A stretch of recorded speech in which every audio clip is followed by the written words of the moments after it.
Hello, St. Andrews, and welcome to this week's edition of Chancel Chat. Special welcome to Stu Rapp, who is watching for the very first time Chancel Chat on his brand new iPad. So good morning, Stu, and welcome to this weekly update of events and activities of your parish, St. Andrews Episcopal Church. This weekend, we celebrate the 17th Sunday after the great feast of Pentecost at all three of the liturgies. I'll be preaching and presiding on Saturday night at 5 o'clock, Sunday morning at 8 and 10 a.m., and we hope to see you in church this weekend. This past Monday evening, our vestry met for its monthly meeting. There is a report of the most important decisions that were made at that meeting, which will be included in the announcements for this weekend and will also be sent to members of the parish who are on our email list this coming week. Probably the most important thing that happened at the vestry meeting on Monday evening was that Frank Marchese, our warden, tendered his resignation, which was accepted with regret and with deep appreciation for his faithful service.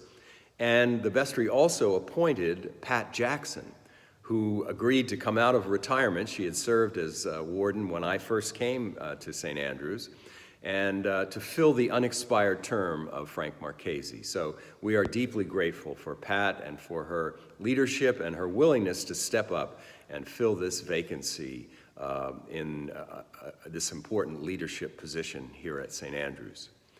This coming Friday evening at 7:30 p.m., our new adult youth leaders, Liz Henry and Ruth Greco, will be welcoming the youth of the parish to a special meeting in the parish hall to discuss plans for youth activities for this year. So we hope that many of our young people will respond to this invitation and participate in this important meeting.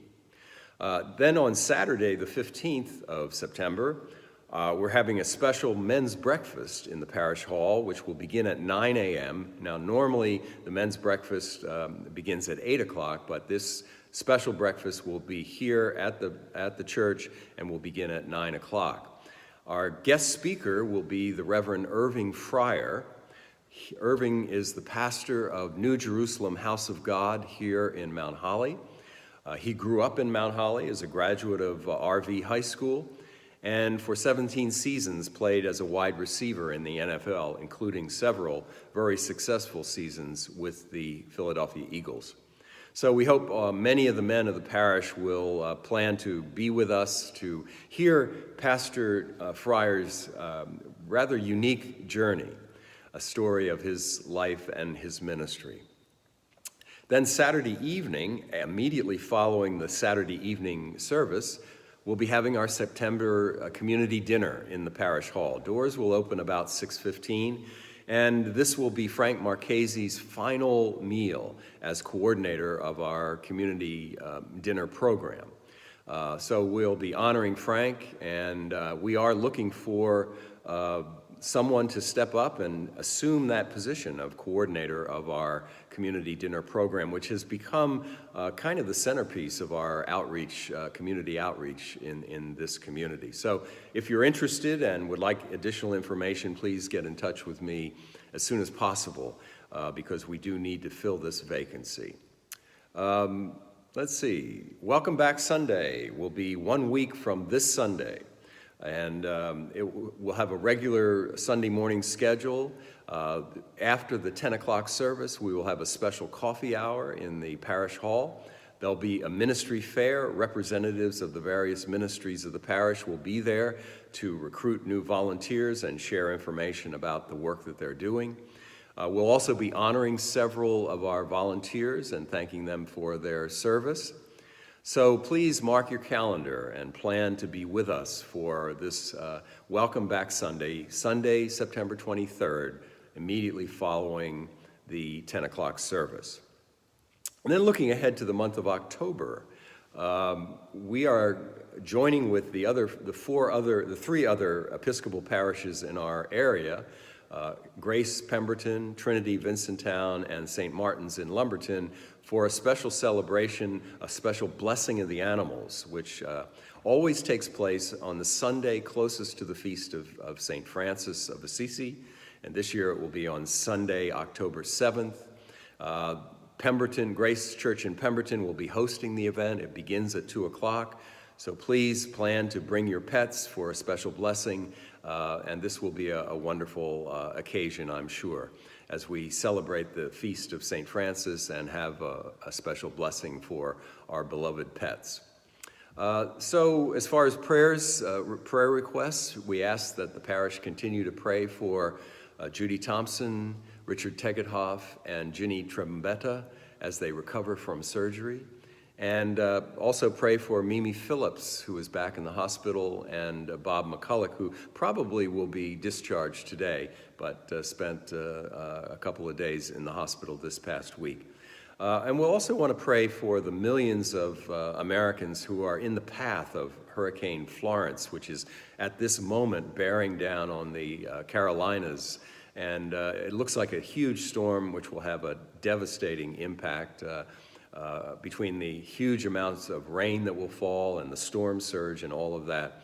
So we also want to remember the first responders who will be responding to this emergency, humanitarian disaster that's about to strike. As far as the saint of the week this week, this is John Henry Hobart, who was Bishop of the Diocese of New York and who died on this day in the year 1830. Hobart was born in 1775 in Philadelphia. His father was a ship captain. He was educated at the University of Pennsylvania and graduated from Princeton University. He was ordained to the priesthood in the year 1798, and he served, his first call was to serve as assistant rector at Trinity Church in New York City. And in 1811, at the age of 36, he was elected assistant bishop of the Diocese of New York.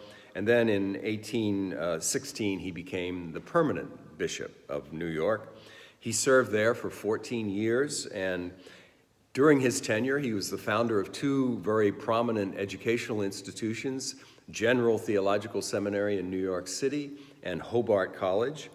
And during his tenure as bishop, the Diocese of New York expanded from 50 parishes to 170 parishes. He confirmed an estimated 15,000 new Episcopalians, and the number of ordained clergy in the diocese quadrupled during his tenure.